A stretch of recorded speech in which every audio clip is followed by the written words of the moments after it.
ایک مدینہ کی بیوی صاحب آ رہی ہے، جنگ احد ختم ہو گیا ہے، 70 صحابہ شہید ہو گئے ہیں، ان کی میتیں رکھی ہوئی ہیں، ان میں سے ایک شہید کی ماں آتی ہے، عرض کرتی ہے یا رسول اللہ میرا بچہ شہید تو ہو گیا، مجھے یہ بتائیں آپ اب میرا بچہ کدھر ہے؟ اگر جنت میں ہے تو میں صبر کروں گی، اگر جنت میں نہیں ہے تو میں اپنے بچے کے لیے اتنی روؤں گی کہ دنیا یاد کرے۔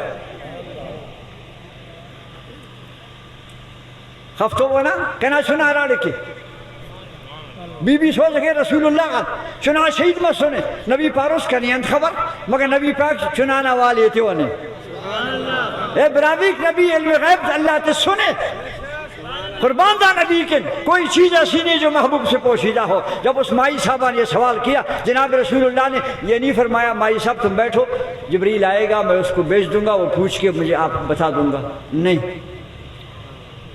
فرمایا مائی صاحب تمہارا بیٹا جنت الفردوس میں ہے جو سب سے اونچی جنت ہے، تمہارا بچہ اس جنت میں ہے۔ اس عورت نے کہا حضور جب میرا بچہ سب سے اونچی جنت میں ہے تو شکر ہے اب میں صبر کروں گی نہیں روؤں گی۔ پتہ چلا کہ جناب رسول اللہ زمین پر بیٹھ کر عرش کی خبریں سناتے ہیں، عرش میں جا کر زمین کی خبریں سناتے ہیں۔ سبحان اللہ، تاجدار ختم نبوت، تاجدار ختم نبوت۔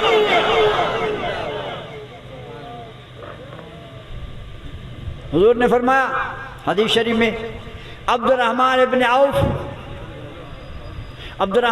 عوف میں دیکھ رہا ہوں تم جنت کے اندر ٹہل رہے ہو، خیال میری طرف۔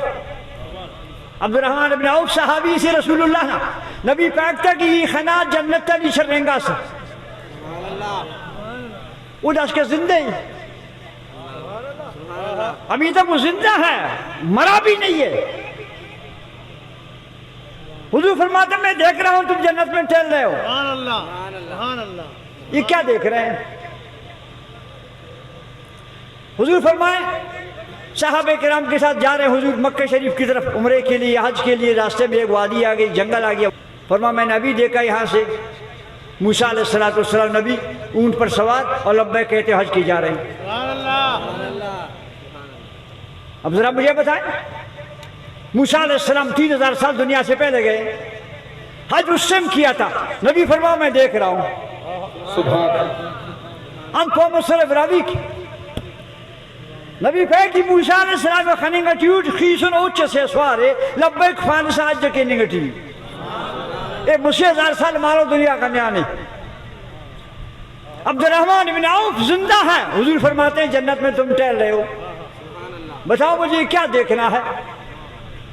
پتا چلا کہ وہ جو پہلے گزر گئے وہ بھی حضور کے سامنے، جو آئندہ یہ عبد الرحمن ابن عوف 50,000 سال کے بعد جب جنت میں داخلہ ہوگا اس ٹائم جب یہ گھومیں گے حضور اس وقت کو ابھی دیکھ رہے ہیں۔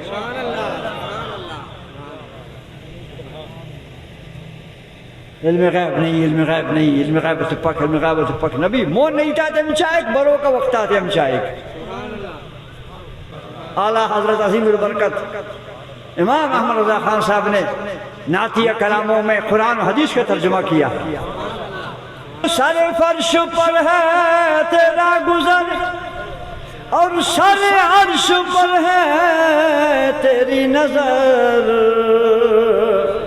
ملکوت ملک میں کوئی شے نہیں وہ جو تجھ پہ آیا نہیں۔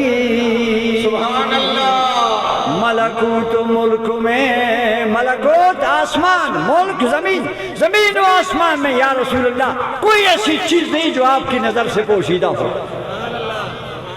ملکوت ملک میں کوئی شے نہیں وہ جو تجھ پہ آیا نہیں۔ اس لیے حضور نے فرمایا موسیٰ علیہ السلام 3000 سال پہلے یہاں سے حج پہ گئے تھے لیکن میرے لیے وہ آج کا دن ہے۔ عبد الرحمن ابن عوف 50,000 سال بعد جنت میں جائیں گے ٹھہریں گے لیکن میرے سامنے وہ آج کا دن ہے۔ نبی کے علم کا آپ اندازہ نہیں جانتے کہ نبی کے علم کا بارڈر کہاں سے شروع ہوتا ہے کہاں تک جاتا ہے. نہیں باس کرو رسول اللہ کے علم غیب پر ورنہ ایمان خراب ہو جائے گا.